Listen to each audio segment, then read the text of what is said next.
Muy buenas noches a todos y bienvenidos a una nueva edición de este espacio dedicado a la historia, de vez en cuando otras cuestiones. El día de hoy es 16 de octubre, así que en vistas de que el 17 de octubre voy a estar adoctrinando en Córdoba, hoy vamos a hablar del 17 de octubre, propiamente. Así que nada, estoy muy cansado. Los quiero a todos, pero estoy muy cansado. Bien, antes de eso, anuncios parroquiales. Mañana, 17 de octubre, voy a estar en Córdoba, en Espacio Platz. El 18 de octubre voy a estar en Tras la Sierra, en Villa Las Rosas. El 21 de octubre voy a estar en Rosario. Pueden conseguir las entradas a todos estos shows que voy a estar haciendo en la descripción de este canal. A su vez, en diciembre voy a estar dictando un curso de historia argentina. Vamos a empezar una serie de cursos. El primero va a ser sobre pueblos originarios, conquista y colonia.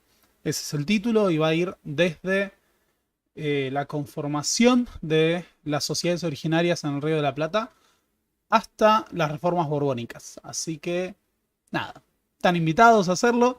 El curso es arancelado, pueden obtener información sobre el mismo escribiendo a elprofeborda@gmail.com. Y sin más preámbulos, y tratando... Estoy muy estresado y de mal humor. Y les pido disculpas por eso. Uno no tiene que quejarse. De hecho, voy a tomar el consejo del amigo Lucas Substein. Uno no tiene que transmitir eso cuando habla. Pero bueno, son cosas que ocurren. Y vamos a lo que nos corresponde el día de hoy. Mil disculpas por ese momento. El 17 de octubre. El 7 de octubre es un acontecimiento central, si queremos, de la historia argentina del siglo XX como tal. La particularidad del 7 de octubre es que está tan instalado en nuestra cosmovisión que es objeto de toda una serie de construcciones prácticamente mitológicas en torno a este acontecimiento. Ha marcado un antes y un después en la historia de la clase obrera argentina y también en la historia política a partir del surgimiento del peronismo.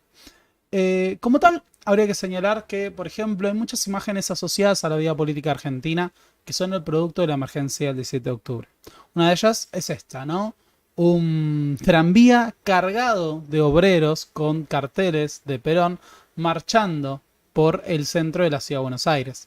Podríamos decir que este tipo de tradiciones políticas y este tipo de prácticas justamente emergen con el 17 de octubre. Hasta ese momento no se consideraba que la clase obrera pudiera ocupar un espacio central en la vida pública política de la Argentina. Y cuando ésta se asomaba a las calles de Buenos Aires, justamente era el blanco de la represión.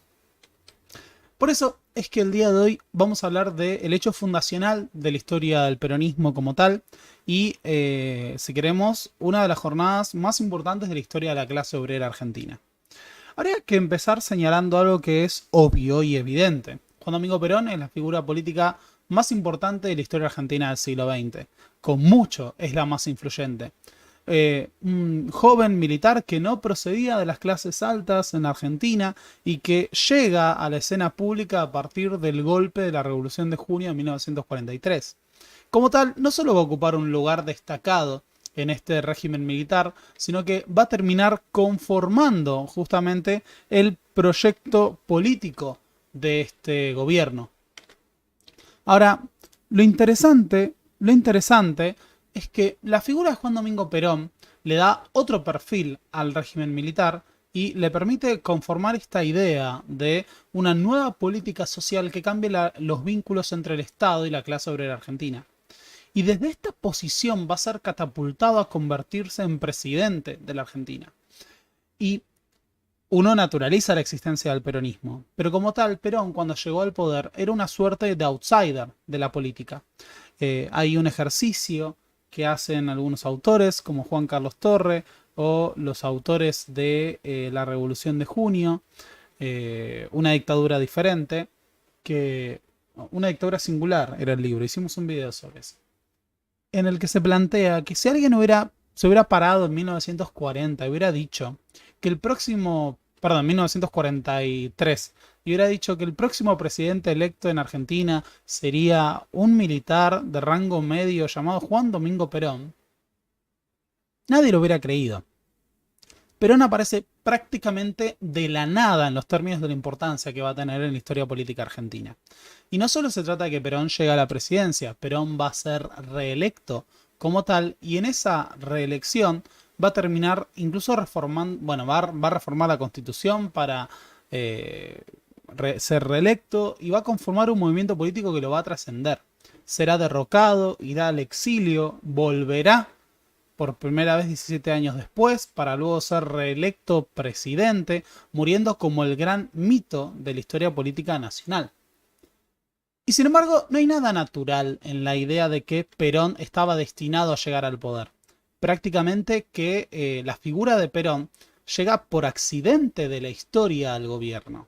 Y cuando uno lo piensa, el 17 de octubre de 1945 rompe los hilos de la historia argentina. Cuando Perón es detenido, el 13, cuando se anuncia, ¿no?, el 13 de octubre, que Perón había sido detenido tras su renuncia el 9 del gobierno, muchos daban por terminada la carrera política de Perón. El propio Perón daba por terminada su carrera política. Pongámoslo en perspectiva. Un militar que había llegado a vicepresidente, que con 50 años de repente era volteado por un golpe palaciego, que había tenido un rol preponderante en la política social, en la política económica, en diseñar lo que sería la Argentina de posguerra, pero que ahora era derrocado, era puesto preso por sus compañeros de armas que lo habían traicionado y, bueno, prácticamente tenía su carrera política terminada. Esto no lo dice Pablo Borda, esto lo dice Perón. Mientras Perón estaba en la isla Martín García, le escribe una carta a Evita, con quien todavía no estaba casado, planteando la posibilidad de retirarse de la vida pública. De hecho, en esa carta, puño y letra del propio Perón, él mismo decía: mi tesoro adorado, solo cuando nos alejamos de las personas queridas podemos medir el cariño. Desde el día que te dejé allí, con el dolor más grande que te puedas imaginar, no he podido tranquilizar mi triste corazón. Hoy sé cuánto te quiero y que no puedo vivir sin vos. Esta inmensa soledad solo está llena de tu recuerdo. Hoy he escrito a Farrell pidiéndole que me acelere el retiro. En cuanto salga, nos casamos y nos iremos a cualquier parte a vivir tranquilos. El propio Perón consideraba que su vida política estaba terminada, que hasta acá había llegado. Que bueno, había llegado a ser vicepresidente, había diseñado la política del régimen de la Revolución de Junio y su retiro marcaba el fin de esa carrera. Y sin embargo, el giro de los acontecimientos que tiene lugar en octubre de 1945 no es producto de la voluntad de Perón, no es producto de la voluntad del régimen militar, no es producto de la voluntad de las clases dominantes. El giro que se da en la historia política nacional de la Argentina es el producto de la intervención de la clase obrera. No fue Perón, no fue Evita, si bien Evita acompañó ese proceso, fue la clase obrera la que hace su entrada decisiva en la escena política nacional, no solo para asegurar la liberación de Perón, sino también para cambiar para siempre el rumbo de la historia política de la Argentina.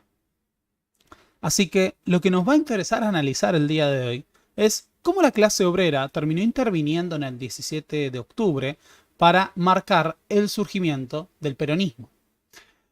El propio Juan Carlos Torre plantea que el peronismo no fue el producto pura y exclusivamente del proyecto político que había construido Perón desde arriba, sino que ese proyecto como tal se vio transformado por la intervención de la clase obrera.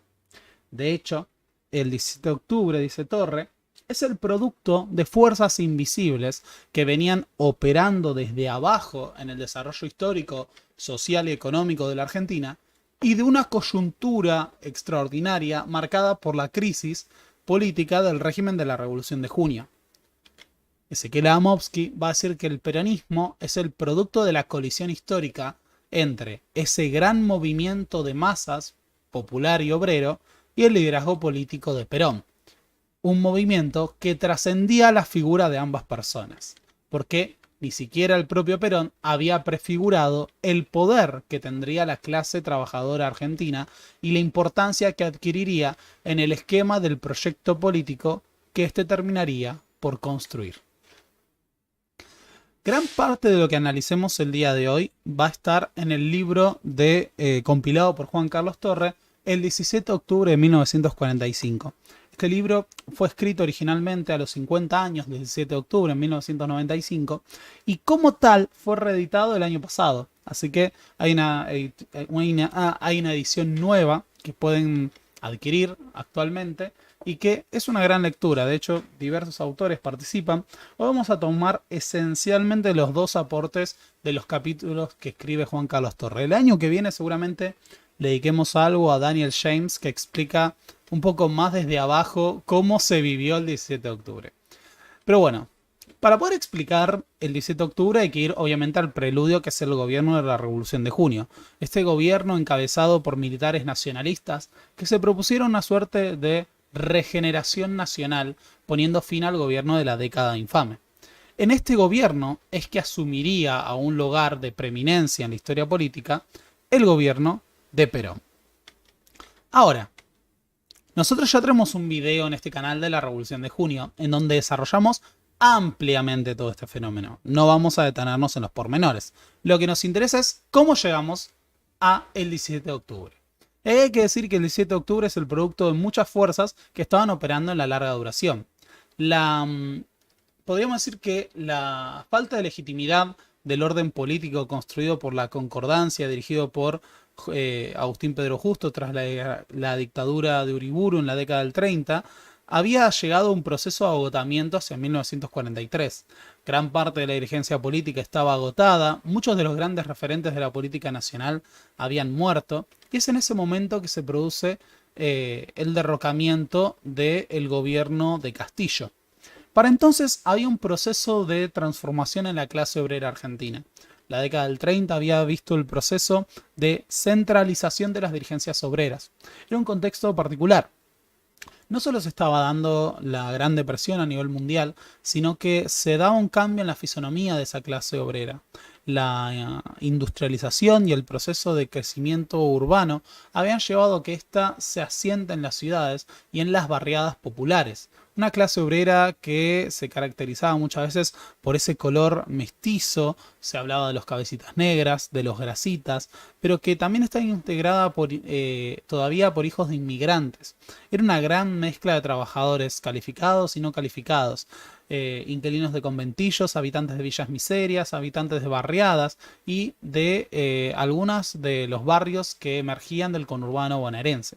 De hecho, en 1930 se fundó la CGT, que originalmente estaba dirigida por socialistas, sindicalistas entre comillas, que es como se suele llamar la corriente sindical revolucionaria o laborista, y comunistas. De hecho, en la década del 30, como hemos visto en el video de la Revolución de Junio y en algún video que veremos en otro momento, el movimiento obrero argentino tuvo fue orbitado fuertemente por el comunismo en la década del 30.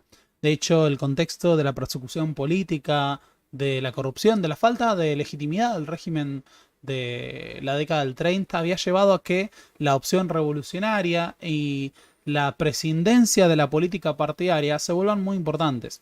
Acá podemos destacar que había dos grandes corrientes. Por un lado, las corrientes sindicalistas, laboristas o socialistas. Perdón, socialistas, olvídense lo que dije socialistas. Ya vamos a ver por qué. Las corrientes laboristas y sindicalistas que planteaban la prescindencia de la política, la lucha meramente económica, lo que en algunos partidos se caracterizaba como el trade unionismo, parecido a veces al movimiento obrero inglés. Y después estaban las corrientes comunistas que consideraban que los sindicatos eran un arma para hacer la revolución, para tomar el poder, y que debían formar parte de una lucha integral de la clase obrera junto a sus partidos comunistas. Junto a ello hay que sumar a los partidos socialistas que, si bien no aspiraban a tomar el poder, consideraban que los sindicatos debían estar sujetos a la acción del partido.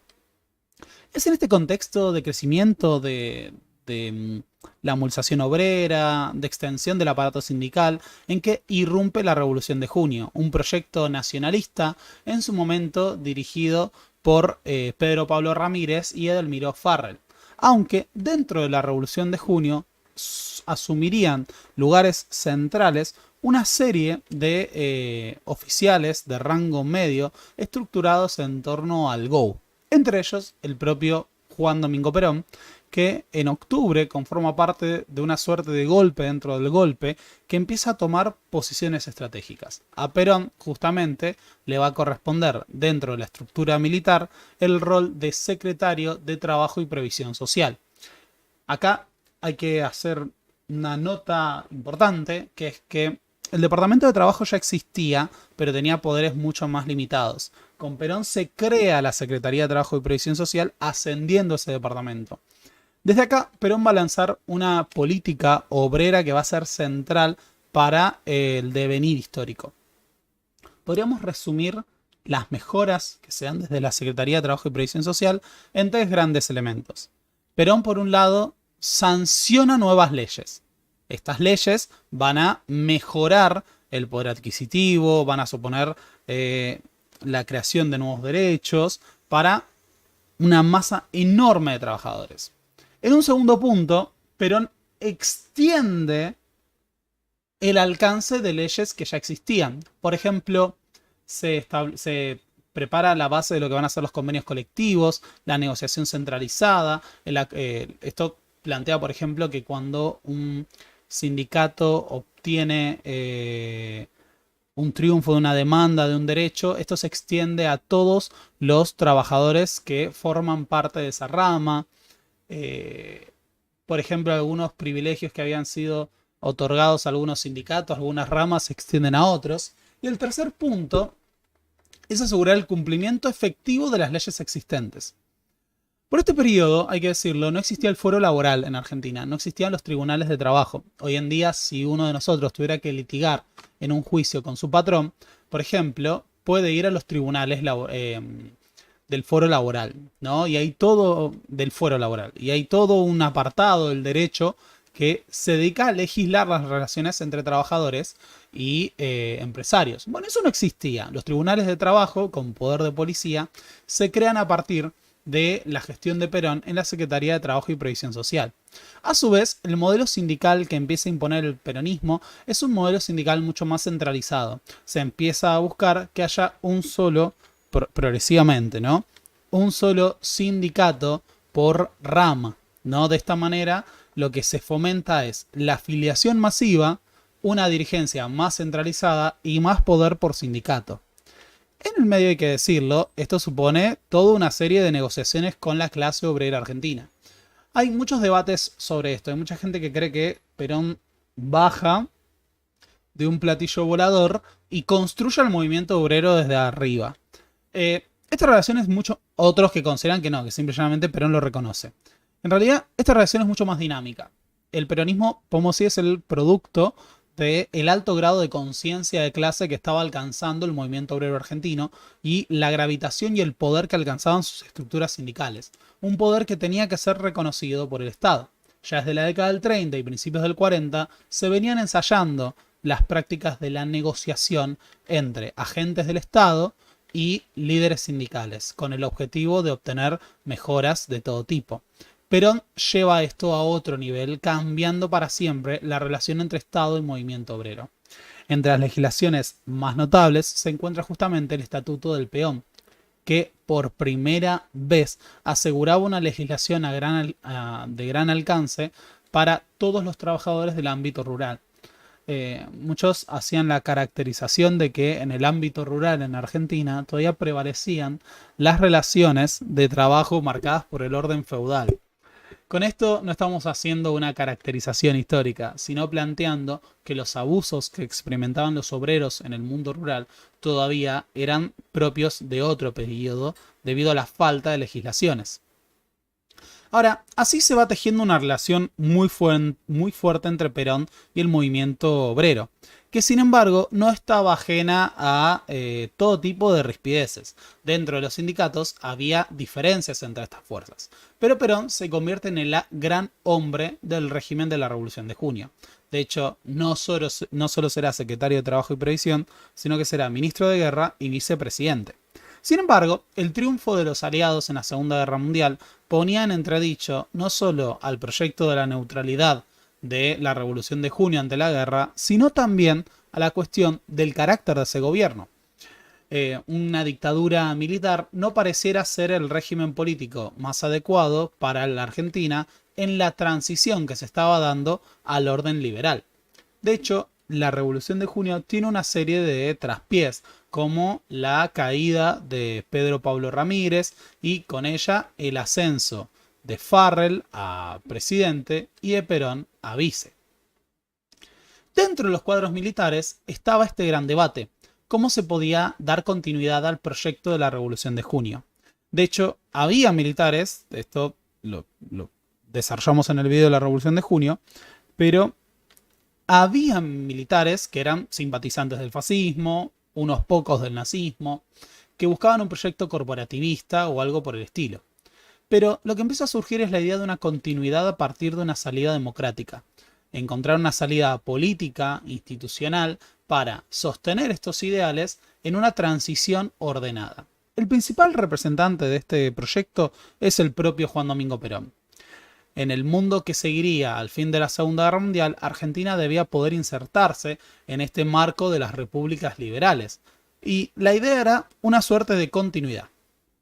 De hecho, por entonces, Perón dirigía la Secretaría Nacional de Posguerra, que tenía el propósito de diseñar la política exterior, económica y social de la Argentina en proyección hacia lo que ocurriría. Ahora, acá hay que plantear algo que es muy importante, que es que en esta continuidad, Perón buscaba un diálogo con la clase obrera y con la clase alta. Para Perón, el acuerdo tenía que ser un acuerdo entre todas las partes. No existía el peronismo, pero hay que decirlo, el proyecto político que tenía Perón para entonces era un proyecto en el cual ocupaban por igual un espacio industriales, grandes propietarios agrarios y trabajadores. En el proyecto que Perón construía no estaba esta idea de que el movimiento a conformar era un movimiento de carácter popular. De hecho, muchos guiños que daba Perón hacia las clases dominantes, como el discurso en la Cámara de Comercio, apuntaban en esta dirección, a que la política laboral era una manera, en realidad, de asegurar el orden en las fábricas, que no tenía el objetivo Perón de cambiar la estructura de la propiedad o de cambiar la relación de fuerzas entre obreros y patrones, sino asegurar la paz social. Sin embargo, la clase empresarial argentina era muy reticente a esto. Incluso los industriales, como veremos más adelante, cuando veamos bien el desagregado, que habían sido beneficiados por las políticas de promoción industrial, se mostraban reticentes ante el nuevo orden laboral que imperaba. Finalmente, lo que va a terminar ocurriendo es que la relación de cercanía de Perón con los obreros va a ser el factor decisivo que va a terminar cambiando ese proyecto político para que emerja como tal el peronismo, que va a trascender al proyecto político original de Perón.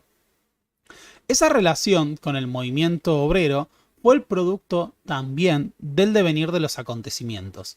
La reacción de los partidos políticos tradicionales, de las clases empresariales, llevarían a la caída de Perón. De hecho, en septiembre de 1945, antes de la marcha del 17 de octubre, fue la marcha por la Constitución y la Libertad, en la que los partidos políticos tradicionales, apoyados por la embajada estadounidense y las grandes empresas, pedían la caída de Perón y el traspaso del poder a la Corte Suprema de Justicia. Esa marcha es la que va a terminar provocando la caída de Perón como tal.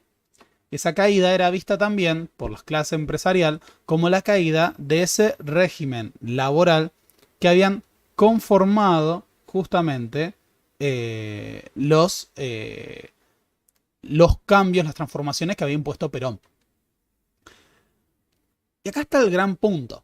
Detrás de esta transición política demandada por los partidos tradicionales para volver al poder, hablamos obviamente del Partido Demócrata Progresista, hablamos de lo que es la Unión Cívica Radical, el Partido Socialista, estaba también una reacción patronal.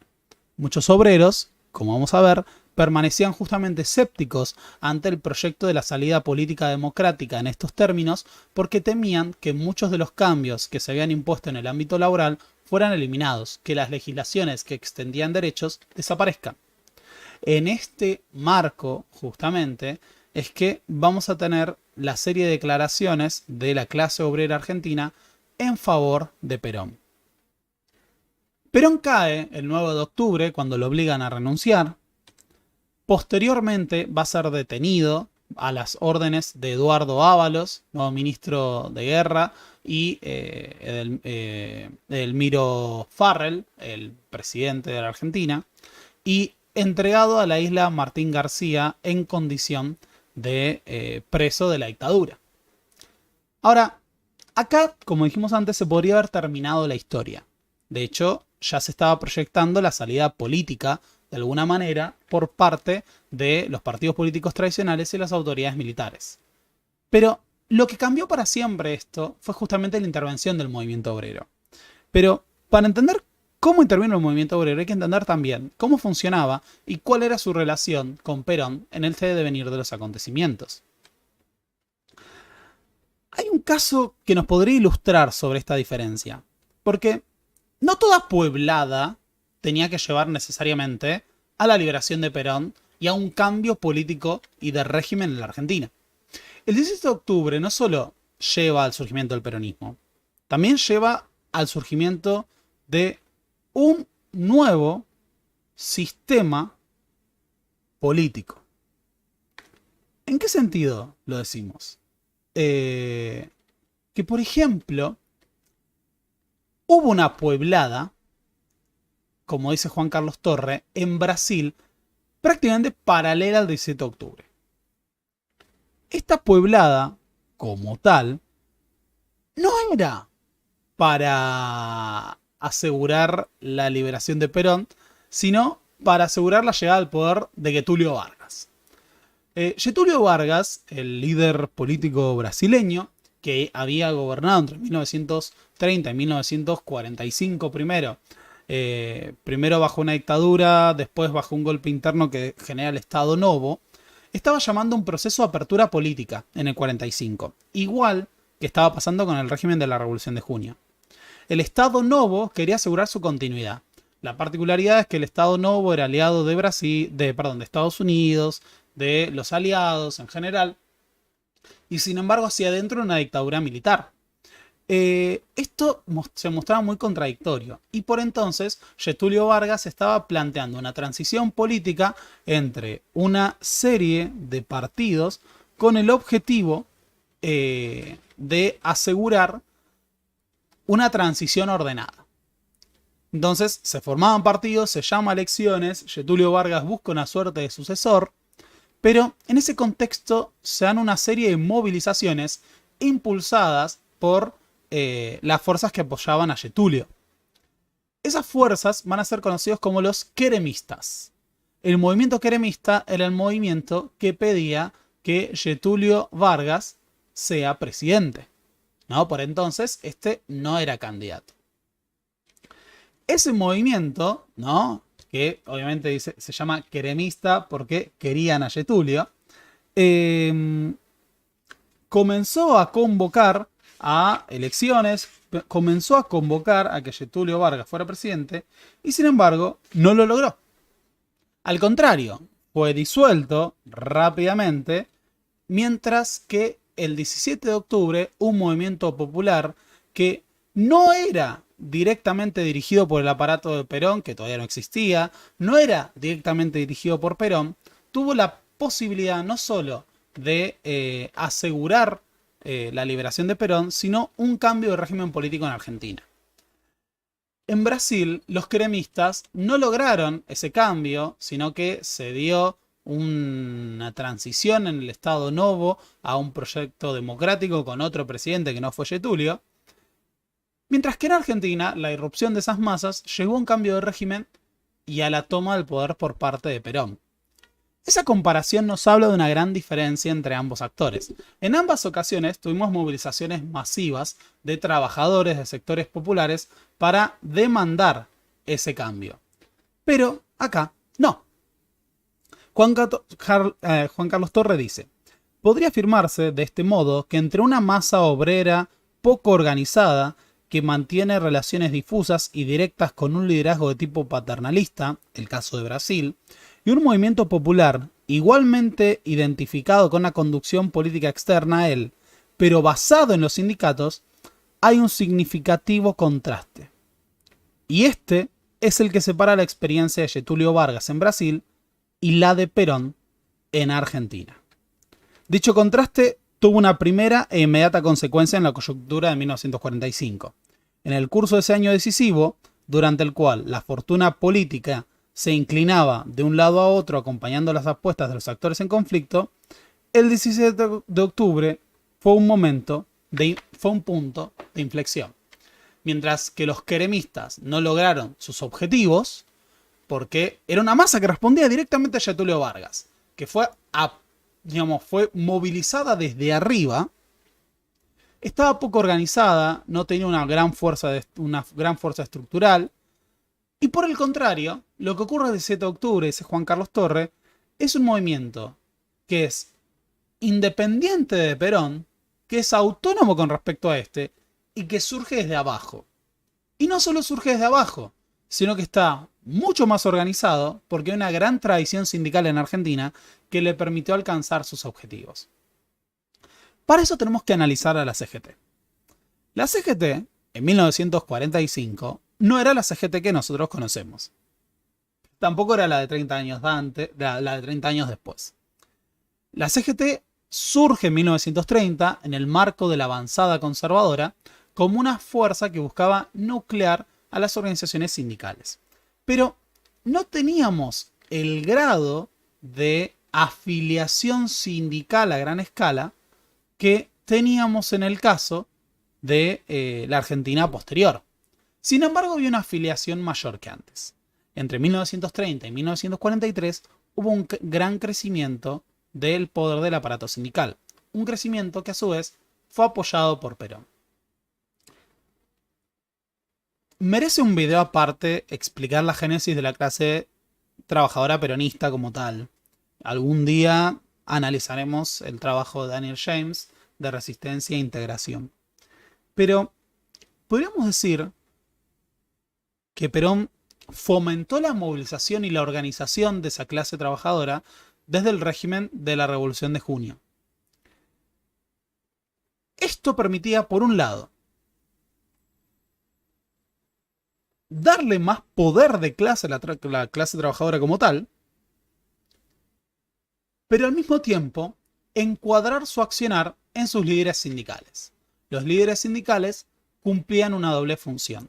Eran los agentes que negociaban frente a las autoridades y la clase empresarial por un lado, y por el otro eran los agentes que contenían a las masas obreras.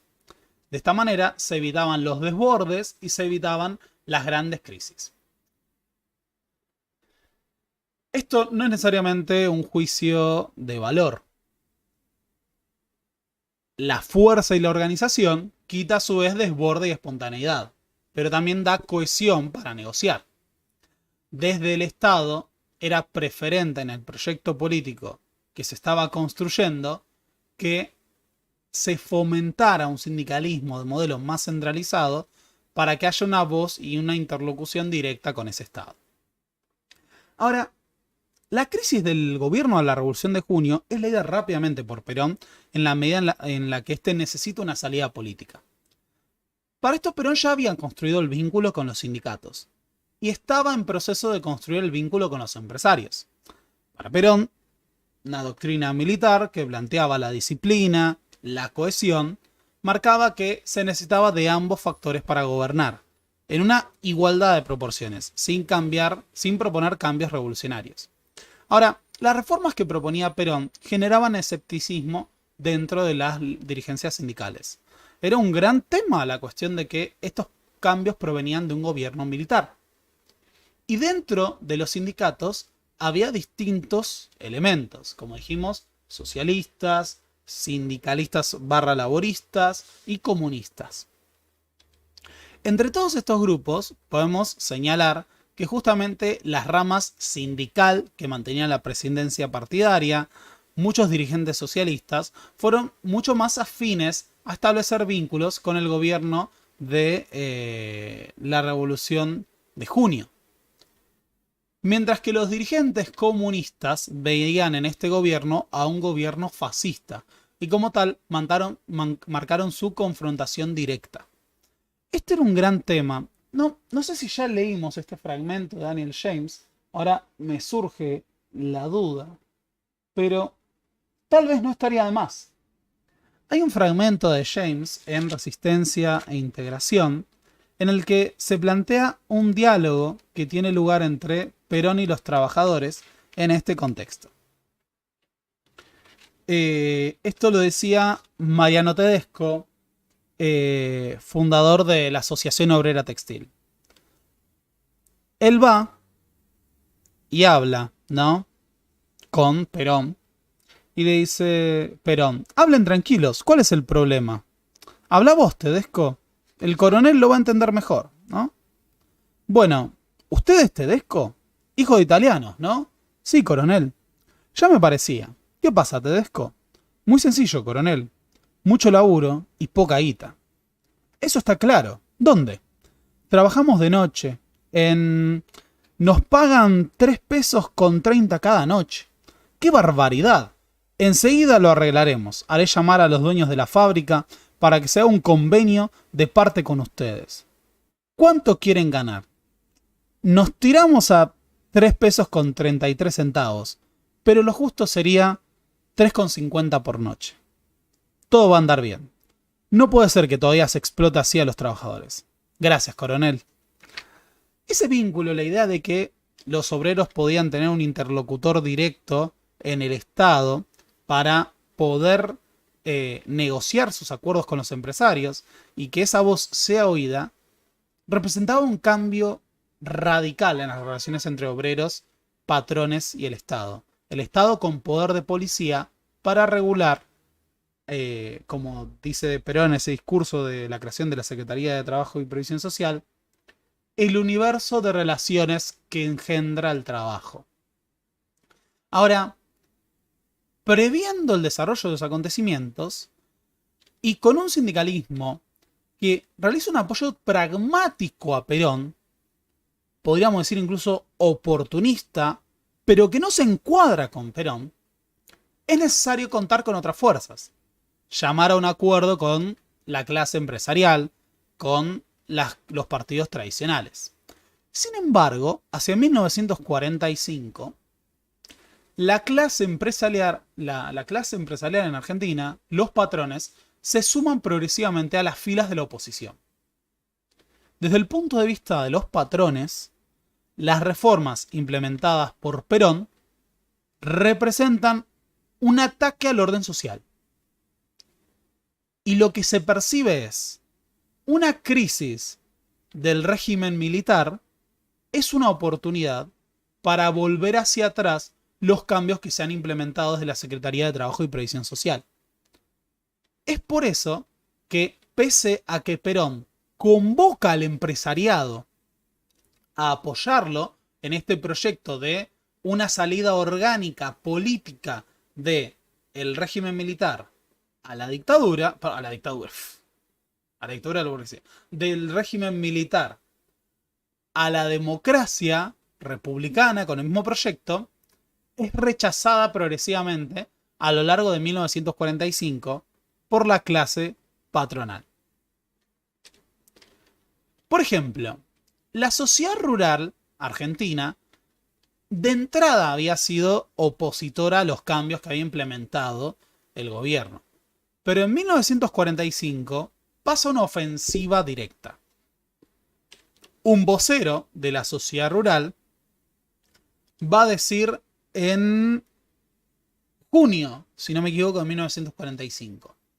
Que el estatuto del peón habrá de sembrar el germen del desorden social, al inculcar en gentes de limitada cultura aspiraciones irrealizables y colocar al jornalero por encima del mismo patrón en comodidades y remuneraciones. Que se entienda, en los ojos del vocero de la sociedad rural, darle derechos laborales a los peones era sembrar el germen del desorden social y que se sientan más que los propios patrones en derechos, comodidades y remuneraciones. Por entonces, Perón convocó también a la Unión Industrial Argentina. La Unión Industrial Argentina también va a presentar una serie de comunicados planteando que las reformas impulsadas por Perón han sembrado el desorden en las fábricas y la indisciplina. Esto es llamativo, porque esa unión industrial había sido beneficiada por las políticas de promoción que se había desarrollado durante el régimen de la Revolución de Junio. Y sin embargo, ahora consideraba que eso no era suficiente para entregar su filiación al proyecto de Perón. Al contrario, la Unión Industrial, junto a la Cámara de Comercio y la Sociedad Rural, van a terminar conformando una organización que nucleaba a 300 entidades empresariales, 300 miembros de las clases empresariales, conocida como la representación de las fuerzas vivas. Y en junio de 1945 publican el Manifiesto de las Fuerzas Vivas, un reclamo de la patronal al gobierno de la Revolución de Junio. Entre las cosas que señalaba ese manifiesto de las fuerzas vivas estaba lo siguiente. Las fuerzas vivas del país, es decir, los empresarios, están profundamente preocupadas y alarmadas ante el ambiente de agitación social que daña la disciplina y el esfuerzo productivo de la colectividad. El clima de descontento se origina y es instigado desde las esferas oficiales.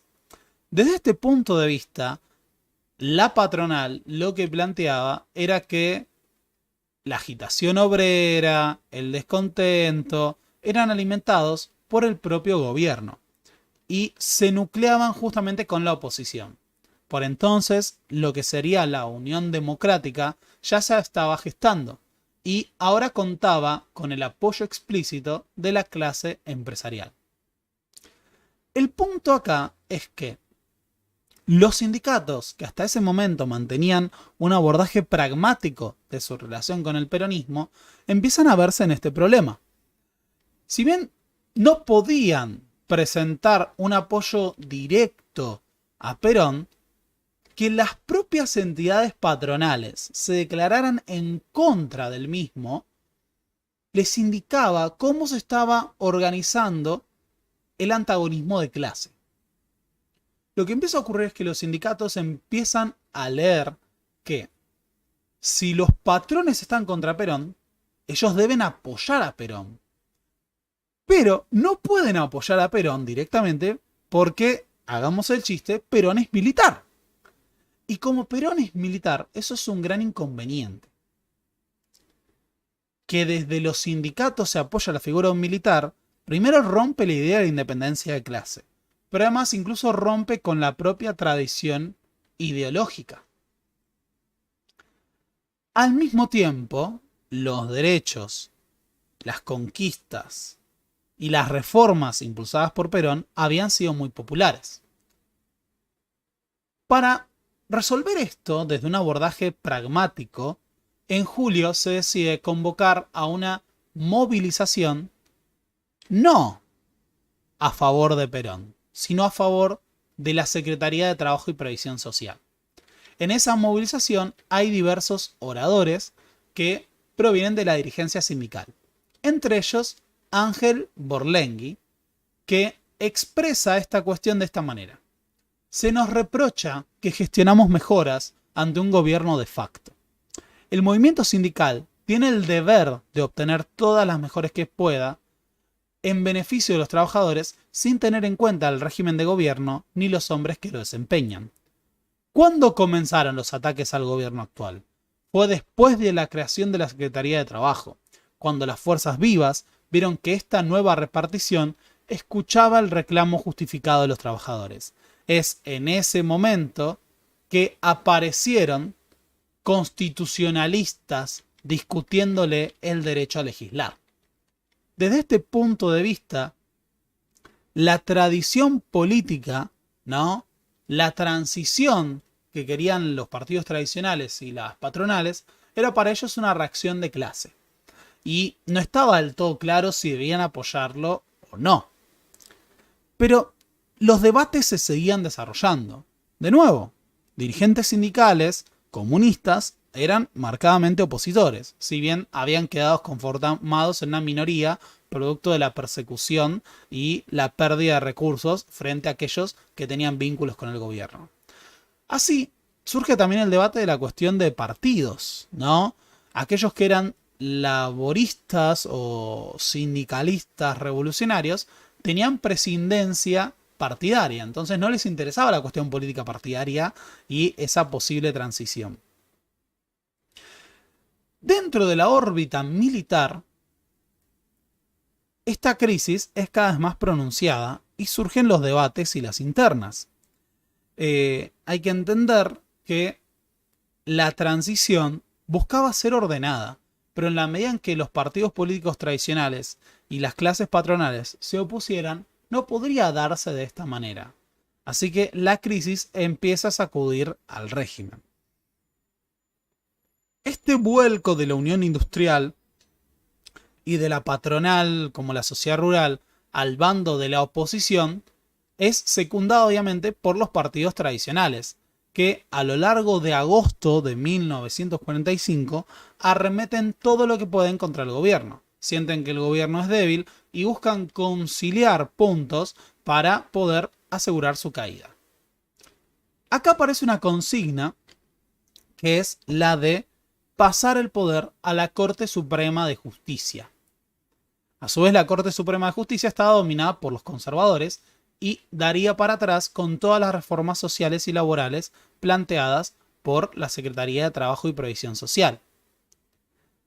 Se veía en esto una suerte de reacción de clase. De hecho, en septiembre de 1945 vamos a tener esa gran marcha. Ahora, la idea de la transición para algunos dirigentes de la CGT tenía que ser apoyada de alguna manera, sobre todo por una cuestión oportunista, que es lo siguiente: no estaba claro quién iba a seguir en el poder. Y si lo que importaba era defender los derechos adquiridos, tal vez sería más fácil si se tenía buenas relaciones con las autoridades entrantes. Si se rompía con ellas, eso sería más difícil. Así, la CGT busca un abordaje pragmático. Busca, de alguna manera, apoyar la transición democrática, que es vista también como un objetivo loable, pero no descartando apoyar a cualquier factor, agente o partido, figura, que forme parte de esa transición. En agosto, la CGT, relativizando su apoyo a Perón o a la Secretaría, afirma: acorde con los principios que le dieron origen en 1930, la CGT cree indispensable el retorno de la normalidad jurídica y constitucional. Los graves problemas económicos y sociales que enfrenta el país pueden ser solucionados a través de procedimientos democráticos. La clase obrera organizada en la CGT, lejos de tener agravios contra nadie, está identificada con todos los organismos que propugnan el progreso y está dispuesta a colaborar legal y patrióticamente con ellos. Así, desde una posición pragmática, la CGT planteaba y dejaba la ventana abierta para también apoyar a otros partidos políticos en la transición, siempre y cuando se reconozcan estos avances. Dijimos que la Unión Democrática estaba gestándose como tal, estaba como un frente constituido, todavía no había elecciones como se planteaba. Y la CGT en este momento busca un acercamiento a radicales y socialistas que que eran los dos partidos democráticos con los que se podía contar. Sin embargo, acá había un gran problema. Los socialistas sostenían que los sindicatos debían sujetarse al mando del partido. Entre los planteos que hacía la CGT estaba el siguiente: en el gobierno que surja queremos tener representación, queremos estar en el Congreso, queremos que se reconozca el peso que tenemos. Estaban atados entre esos puntos. Apoyar un régimen militar y su salida política era difícil, más si no sabían si iba a ganar. Por otro lado, apoyar a los partidos políticos democráticos era una opción, pero estos les demandaban ser, convertirse en furgón de cola de ellos. Convertirse en una tercera fuerza era muy difícil. No se veía la posibilidad de que eso ocurra. No tenía tanto peso, no consideraban tener tanta fuerza para ser un tercer partido. Pero la idea de quedar sujetados al interés del Partido Socialista era rechazado por los obreros, no solo por los que tenían presidencia partidaria, sino también por aquellos que consideraban que esos sindicatos requerían tener su propio peso en el armado político. Ahora, mientras esto ocurre, Perón, acorralado, empieza a buscar el apoyo de los sindicatos cada vez con más fuerza. A medida que está marcado que las entidades patronales son opositoras, busca reforzar su discurso obrerista. De hecho, Perón llega a declarar que se viene el fin de la dominación burguesa, el inevitable advenimiento de la era de las masas, y denuncia que hay un complot reaccionario que amenaza a la Revolución de Junio. O sea, Perón empieza a proclamar ya un discurso totalmente obrerista, tratando de ganarse el apoyo. Acá hay que decirlo. No solo se trata de que la CGT y el movimiento obrero no pueden directamente apoyar a Perón sin ningún matiz, sino que tampoco Perón tiene el poder de comandar a esa CGT.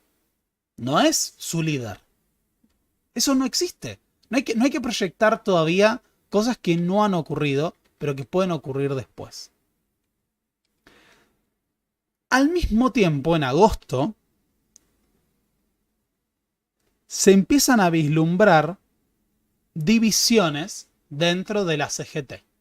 Sobre todo por parte de los sindicatos, de los dirigentes, que respondían a la fraternidad.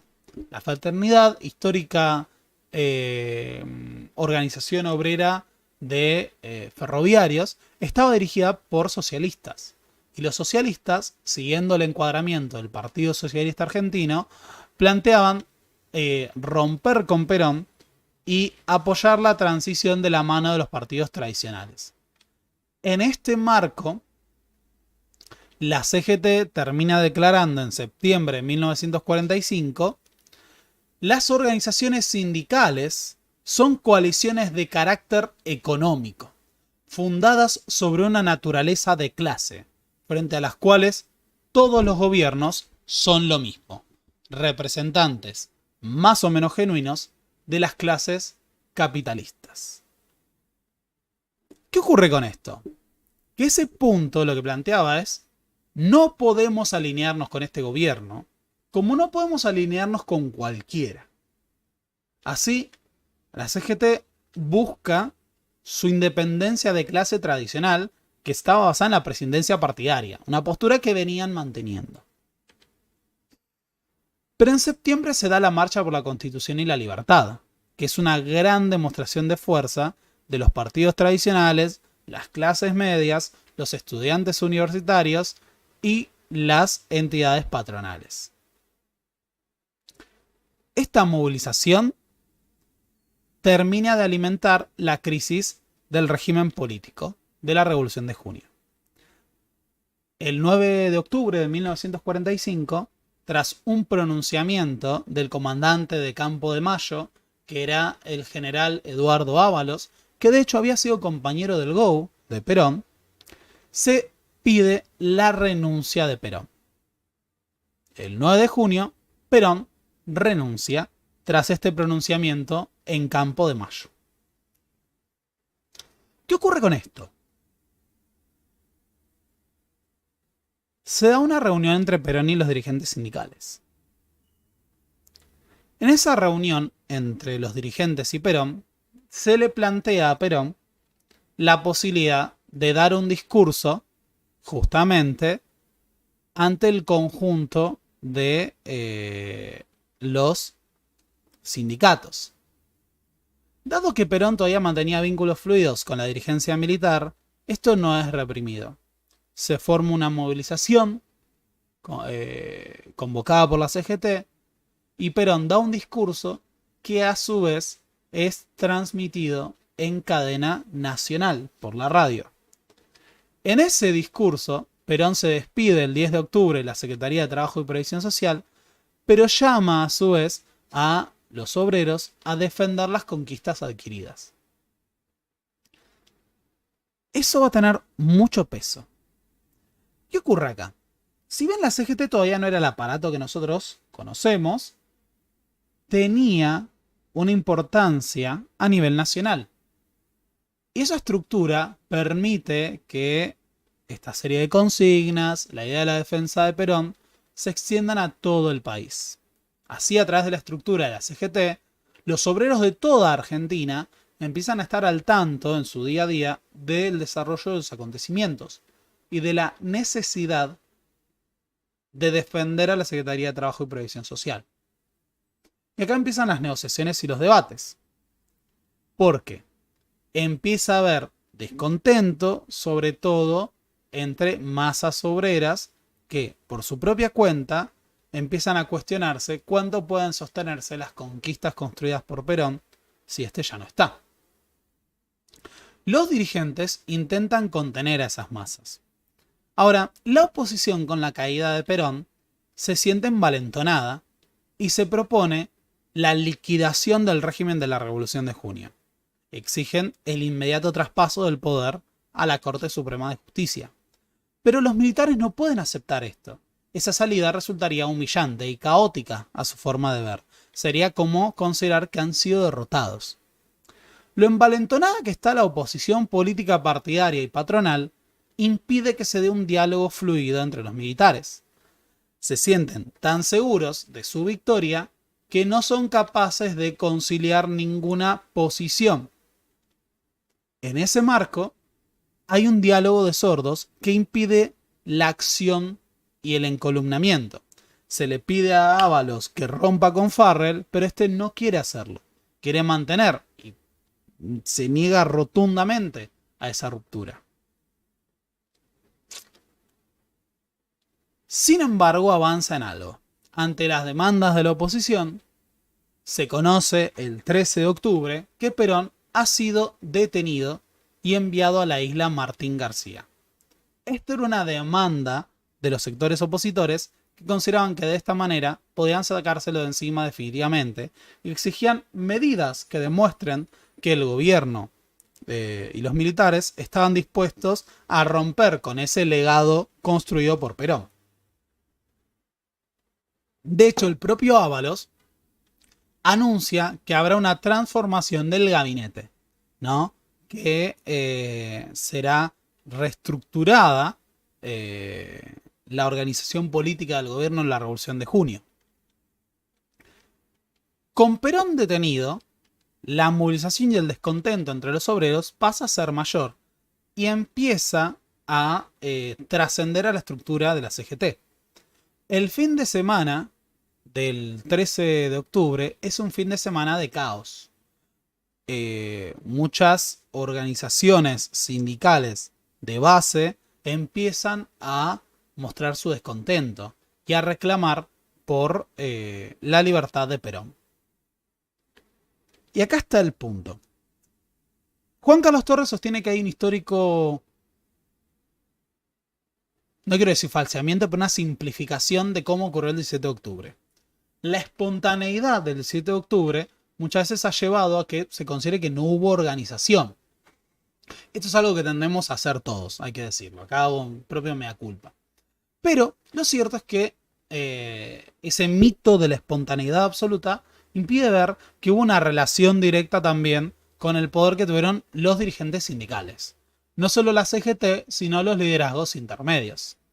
Esos dirigentes, en medio de todos estos debates, alimentaron el caldo de cultivo que era el descontento obrero y a su vez fueron dinamizados por ese. ¿Qué es lo que quiero decir con esto?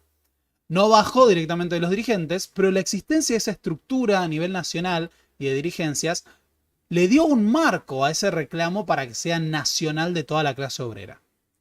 Pero lo cierto es que a su vez esos dirigentes eran presionados desde abajo por las demandas de acción.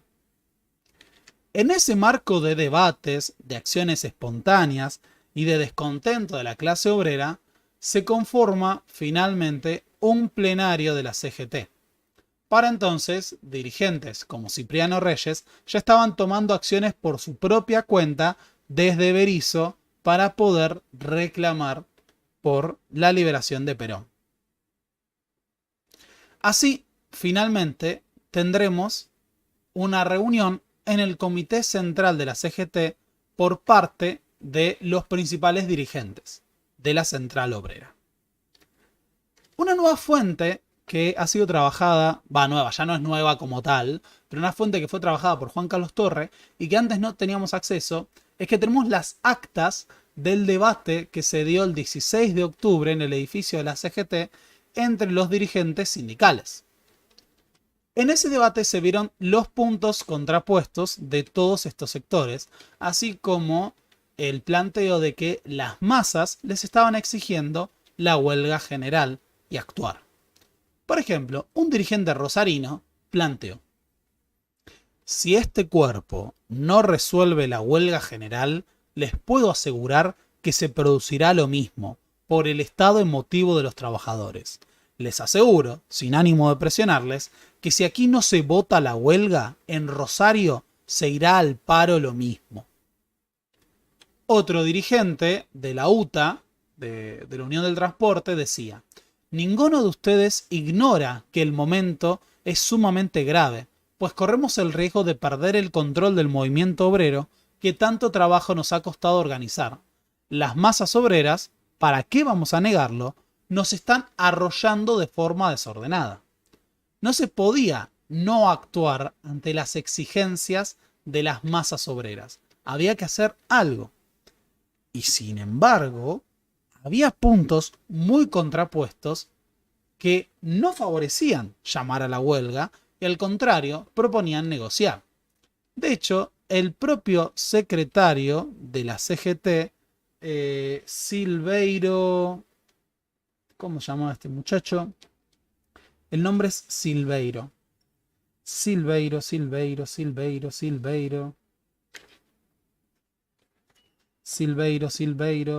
Disculpen la demora. Silveiro Pontieri había leído un documento que era el producto de las negociaciones que tenían lugar con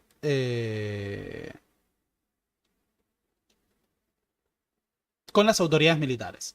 En esas negociaciones, Farrell le había dicho que ellos tenían un vínculo fluido con Perón, que las conquistas se iban a mantener y que depusieran la idea de una huelga.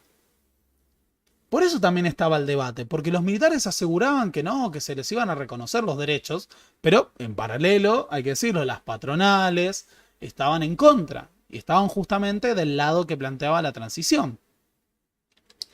Así, dirigentes como el secretario adjunto de la CGT decían: hay que dejar bien establecido que la Confederación General del Trabajo no puede, por razones de principio, declarar la huelga general solicitando la libertad del coronel Perón. Tenemos una deuda hacia él, pero son nuestros principios los que orientan al movimiento obrero. Los ferroviarios fueron de los que más fuertemente se oponían a esto. Entre ellos, un dirigente ferroviario, dejé esta declaración. Decía: tenemos que pensar 10 veces antes de tomar una resolución como la que aquí se propugna. No vaya a ser que, obrando con precipitación, como queremos hacer con la declaración de la huelga, en vez de favorecer, perjudiquemos al coronel Perón. De tal manera, yo sospecho que con esta huelga favoreceríamos a la clase capitalista y no a los trabajadores. Esto, por ejemplo, era parte de esa relación problemática. Perón era un militar. Y sin embargo, había fortalecido tanto a las organizaciones sindicales, había fortalecido tanto los derechos y los reclamos de la clase trabajadora, que no se podía disociar a la Secretaría de Trabajo y Previsión Social y a las reformas de su persona. Mientras se debatía incluso, bueno, si vamos a la huelga, ¿hay que ir o no en nombre de Perón? Fue un dirigente ferroviario el que terminó diciendo: por mucho que demos vueltas al asunto, si hemos de declarar la huelga, esta será por la libertad del coronel Perón. Porque reclamando su retorno al gobierno, estamos defendiendo nuestras conquistas, pues él ha sido el único que ha hecho justicia a las aspiraciones obreras. Si la CGT pide y gestiona la libertad de Perón, no vulneraría los principios sindicales, porque podemos decir ahora que Perón es uno de los nuestros.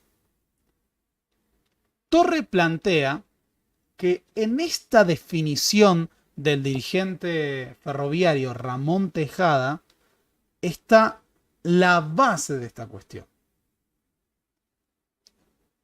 Porque lo que se plantea con esta definición es el vínculo que claramente se había formado y nadie quería hacerse cargo aún entre el proyecto de la dirigencia sindical y la figura de Perón como tal.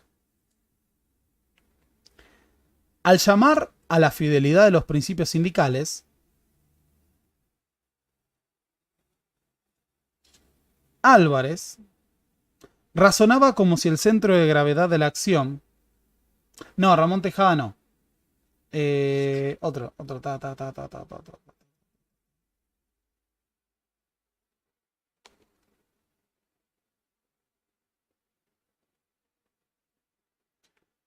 Álvarez era otro dirigente que había estado en contra. Razonaba como si el centro de gravedad de la acción del movimiento sindical continuara estando en sí mismo, en sus tradiciones, en sus luchas. Como si los dirigentes sindicales pudieran escoger todavía una línea de acción con independencia de los términos políticos bajo los que se presentaba el conflicto social. Tejada, por el contrario, iluminaba un hecho evidente.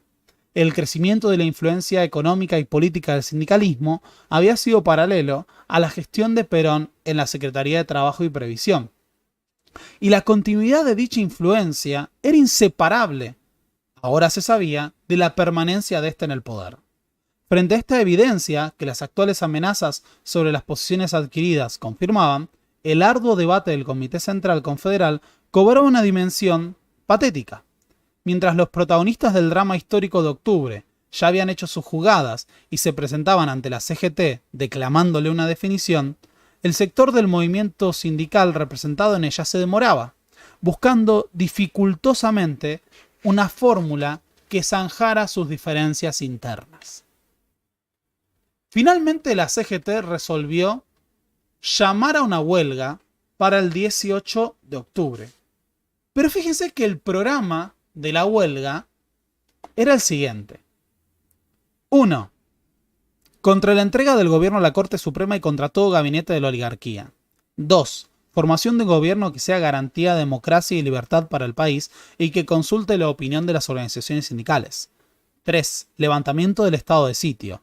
Por la libertad de todos los presos políticos, civiles y militares que se hayan distinguido por sus claras y firmes convicciones democráticas y por su identificación con la causa obrera. 4. Mantenimiento de las conquistas sociales y ampliación de las mismas, aplicación de la reglamentación de la ley de asociaciones profesionales. 5. Que se termine de firmar de inmediato el decreto ley sobre el aumento de sueldos y jornales, salario mínimo y móvil, participación en las ganancias, que se resuelva el problema agrario mediante el repartimiento de la tierra al que la trabaja, cumplimiento integral del Estatuto del Peón. Fíjense que hay una pequeña trampa. Los líderes sindicales no piden la libertad de Perón, pero eso está sugerida, porque piden la libertad de todos los presos políticos, civiles y militares que tengan una gran convicción democrática y que estén a favor de los intereses de los obreros. Con esta declaración, la CGT convoca. Dentro del gobierno militar hay un debate. ¿Qué hacer ante la movilización obrera? Por ejemplo, estaban los que reclamaban reprimir. La Marina llamaba incluso a intervenir, hasta bombardeando.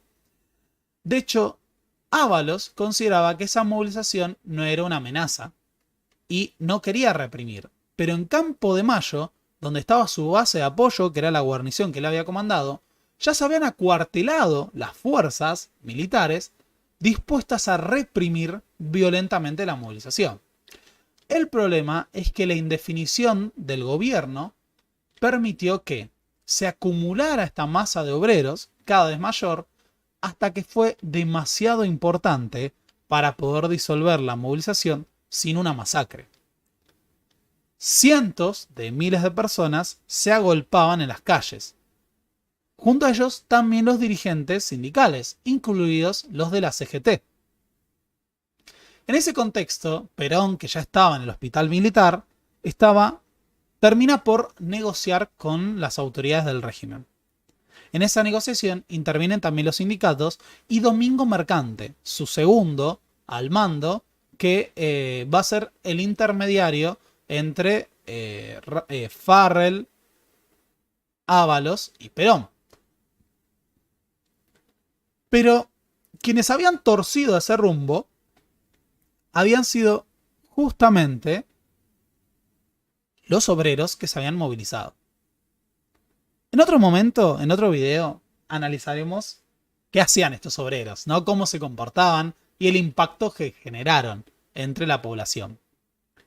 Pero lo cierto es que era una demostración de fuerza de la clase obrera como nunca se había visto. Estaban inundando las calles de Buenos Aires. Era algo que jamás había ocurrido.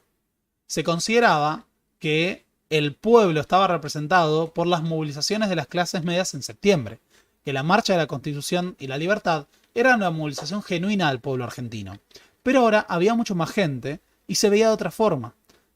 Usaban harapos, estaban descalzos, mojando los pies en la fuente, tenían otro color de piel, muchos de ellos. No eran lo que hasta ese momento la clase media y la clase alta consideraban que era el pueblo. Era otra cosa, y sin embargo representaban a la clase trabajadora argentina que tomaba una verdadera agencia en la historia política. Para Torre, la movilización del 17 de octubre representa la consolidación como un sujeto político de la clase trabajadora argentina. Los diarios decían, desde la histórica Plaza de Mayo, más de 1 millón de ciudadanos aclamó presidente al coronel Perón. Al día de hoy no está establecido cuál pudo haber sido el número definitivo. Cientos de miles se calcula varias veces. Algunos calculan 200.000, 300.000, algunos hablan de 1 millón, pero 300.000 es un número muy razonable para el impacto de la marcha. Y no vimos esta vez, no separé estos diarios porque los vimos en el video de la Revolución de Junio, pero muchos de los diarios conservadores estaban totalmente impactados por esta movilización. ¿Cómo podían ser el pueblo? Y hay una portada histórica que dice: grupos aislados que no representan al verdadero proletariado argentino buscan amedrentar a la población. Tras las negociaciones, se conformó un acuerdo entre el gobierno militar y Perón, por el cual se llamaría elecciones y este sería candidato. Ahora, tras la reunión con los dirigentes sindicales, Perón termina saliendo al balcón de la Casa Rosada a hablar en vez de usar la cadena nacional. A las 11 de la noche.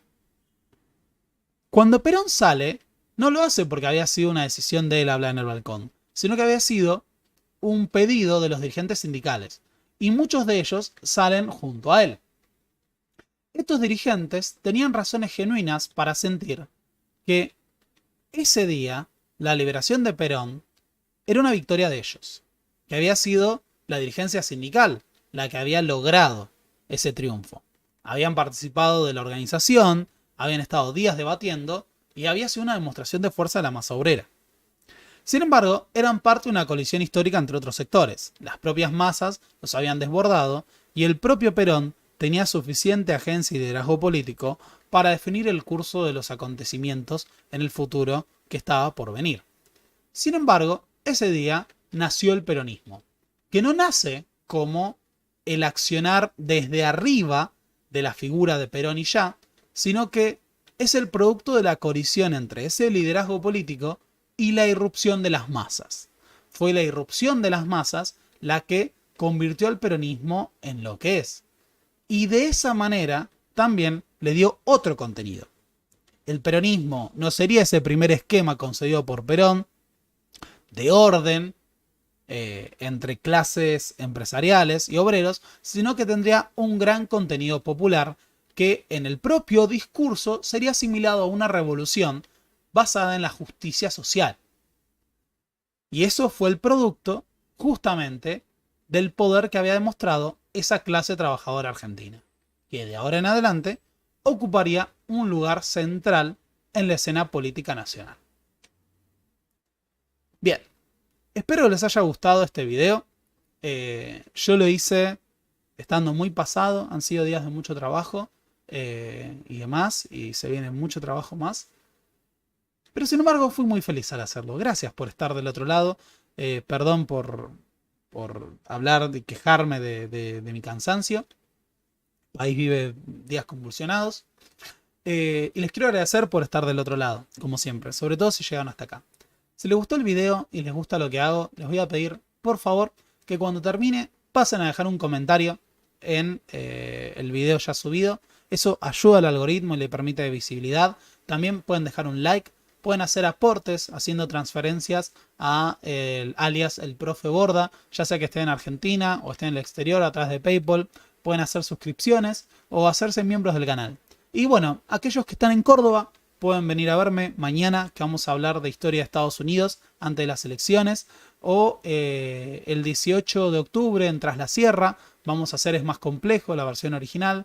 Y el 21 de octubre vamos a hablar de historia de Estados Unidos en Rosario. Las entradas están a la venta en el Linktree que está en la descripción de este video. Y aquellos que estén interesados pueden tener la oportunidad de hacer un curso virtual de historia conmigo en diciembre, en el que a lo largo de 4 clases vamos a ver la historia de Argentina en su etapa más inicial, cuando no era Argentina ni siquiera. Ese curso lo pueden hacer tanto de manera sincrónica como asincrónica. Por lo demás, nada, muchas gracias por el apoyo de siempre, es un placer. Voy a tratar de descansar más, pero todavía no hay margen. La semana que viene vamos a tener transmisión y si llegamos vamos a tener 2. Si llegamos. Porque después el profe no va a estar. Ya les contaré sobre eso. Pero nada, muchas gracias por todo como siempre y nos vemos la próxima. Hasta la semana que viene.